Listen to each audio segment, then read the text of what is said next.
Assalamualaikum warahmatullahi wabarakatuh.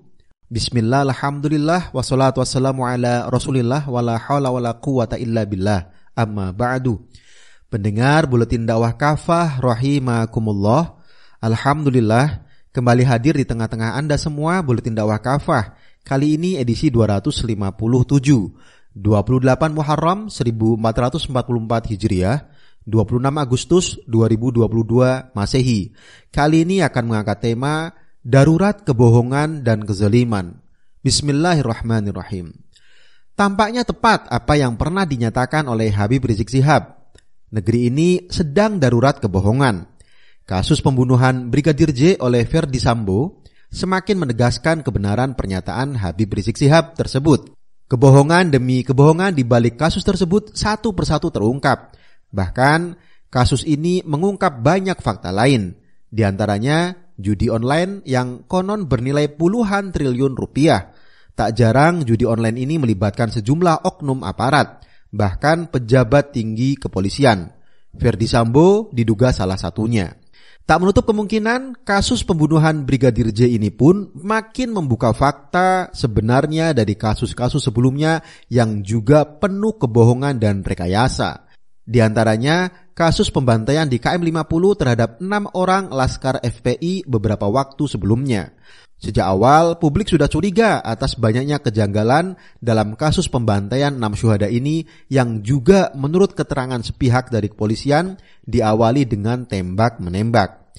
Berkaca pada kasus pembunuhan Brigadir J, publik makin percaya bahwa pembantaian terhadap 6 orang Laskar FPI pun penuh kebohongan dan rekayasa. Pendengar rahimakumullah, bahaya bohong atau dusta. Bohong atau dusta, kata Roghib Al-Asfahani, pangkalnya adalah dalam ucapan. Dinamakan bohong atau dusta karena ucapan seseorang menyelisihi apa yang ada di dalam hatinya. Bisa dilihat juga Al-Asqalani dalam kitab Fathul Bari jilid 10 halaman 623. Bohong atau dusta termasuk perbuatan tercela. Umat telah sepakat bahwa bohong atau dusta itu haram. Banyak dalil atas keharaman berbohong atau berdusta ini. An-Nawawi dalam kitab Al-Azkar halaman 324. Di antara dalilnya, pertama, firman Allah Subhanahu wa taala dalam Quran surah Al-Isra ayat 36. Wala taqfu ma laisa laka bihi ilm. Inna sam'a wal basara wal fuada kullu ulaika kana anhu mas'ula. Janganlah kamu mengikuti apa saja yang tidak kamu ketahui. Sungguh pendengaran, penglihatan dan hati, semuanya itu akan dimintai pertanggungjawaban. Menurut Imam Asy-Syinkiti, dalam ayat ini Allah SWT telah melarang manusia agar mengikuti apa yang tidak dia ketahui. Di dalamnya termasuk perkataan orang, saya telah melihat, padahal dia tidak melihat. Saya telah mendengar, padahal dia belum mendengar. Aku tahu, padahal dia tidak tahu. Demikian pula orang yang berkata atau beramal tanpa ilmu tercakup dalam ayat ini. Asy-Syinkiti dalam kitab Adwa' al-Bayan jilid 3 halaman 145.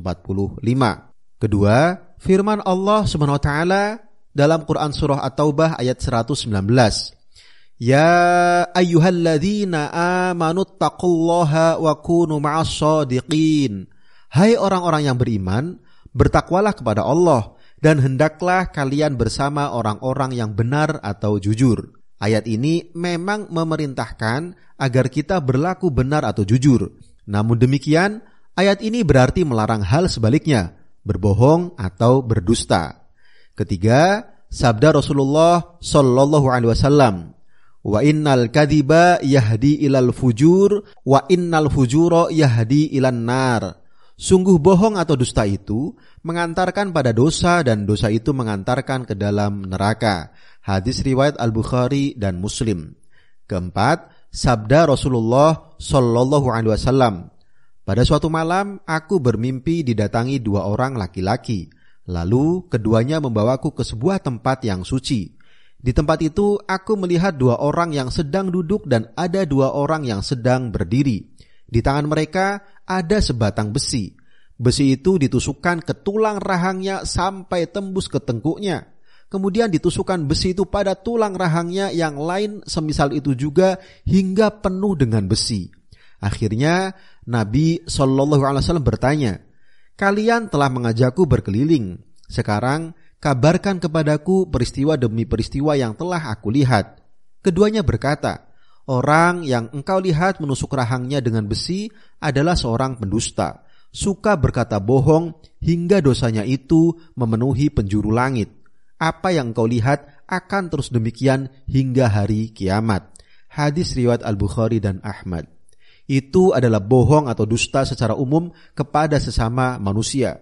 Apalagi jika bohong atau dusta itu dilakukan oleh seorang pemimpin kepada rakyatnya, dosanya pasti lebih besar. Pasalnya, korban atas kebohongan pemimpin adalah semua rakyat yang jumlahnya puluhan juta, bahkan bisa ratusan juta orang. Bohong atau dusta sangat dekat dengan kezaliman. Bahkan, bohong atau dusta termasuk salah satu tindakan zalim. Yang lebih zalim adalah membuat kedustaan atau kebohongan terhadap agama ini, yakni mendustakan Allah SWT dan Rasul-Nya. Sangat banyak ayat Allah SWT yang mengancam orang yang mendustakan Allah SWT dan Rasul-Nya. Di antaranya firman Allah SWT dalam Quran Surah An-Nahl ayat 116. "Wala taqulu lima tasifu alsinatukumul kadhiba hadha halalu wa hadha haramun litaftaru 'alallahil kadhib. Innal ladzina yaftaruna 'alallahil kadhiba la yuflihun." Janganlah kalian mengatakan terhadap apa yang disebut-sebut oleh lisan kalian secara dusta. Ini halal dan ini haram. Untuk mengada-adakan kebohongan terhadap Allah. Sungguh orang-orang yang mengada-adakan kebohongan terhadap Allah tiada beruntung.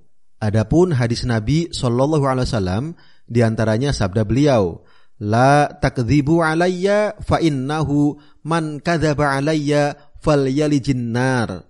Janganlah kalian berbuat dusta terhadapku. Sungguh orang yang berdusta terhadapku pasti masuk ke dalam neraka. Hadis riwayat Al-Bukhari dan Muslim. Dengan seluruh paparan singkat di atas, orang-orang yang berakal tentu akan takut untuk berbohong atau berdusta. Apalagi mendustakan Allah SWT dan Rasul-Nya. Azab di akhirat amat besar bagi pelakunya. Apalagi jika pelakunya seorang pemimpin. Mereka yang suka berbohong terkategori munafik. Jika dia seorang pemimpin, berarti dia pemimpin munafik. Pelakunya boleh jadi muslim, tetapi memiliki sifat-sifat atau ciri-ciri orang munafik. Demikian sebagaimana sabda Rasulullah SAW, "Ayatul munafiki salasun, idza haddatsa kadzaba, wa idza wa'ada akhlafa, wa idza tumina khana." Ada 3 tanda orang munafik. Jika berkata, berdusta. Jika berjanji, ingkar. Jika dipercaya, khianat. Hadis riwayat Al-Bukhari dan Muslim. Selain itu, dalam salah satu kitabnya, Aid Abdullah Al-Qarni menyebutkan beberapa sifat kaum munafik yang disebutkan dalam Al-Quran. Di antaranya, dusta, khianat, ingkar janji, ria atau doyan pencitraan, mencela orang-orang taat dan soleh, memperolok-olok Al-Quran, As-Sunnah, dan Rasulullah SAW. Bersumpah palsu, tidak peduli terhadap nasib kaum muslim, suka menyebarkan kabar bohong atau hoax, mencaci maki kehormatan orang-orang soleh, membuat kerusakan di muka bumi dengan dalih mengadakan perbaikan, tidak ada kesesuaian antara lahiriah dan batiniah, menyuruh kemungkaran dan mencegah kemakrufan, sombong dalam berbicara, menantang Allah SWT dengan terus berbuat dosa dan seterusnya. Pendengar rahimakumullah, darurat kezaliman dan ketidakadilan. Selain darurat kebohongan, negeri ini pun sesungguhnya sedang darurat kezaliman dan ketidakadilan. Dari kasus Verdi Sambo pula kita bisa melihat betapa sulitnya memberlakukan hukum yang tegas dan adil kepada aparat yang melanggar, pejabat yang korup, atau mereka yang berduit. Sudah tak terhitung orang-orang besar bebas dari hukuman, atau dihukum ringan, atau bahkan seolah dibiarkan kabur ke luar negeri. Padahal mereka adalah koruptor dan maling kelas kakap. Sebaliknya, betapa banyak orang kecil yang begitu mudahnya dihukum dengan sangat cepat dengan hukuman yang kadang cukup berat untuk sebuah kejahatan yang sangat ringan.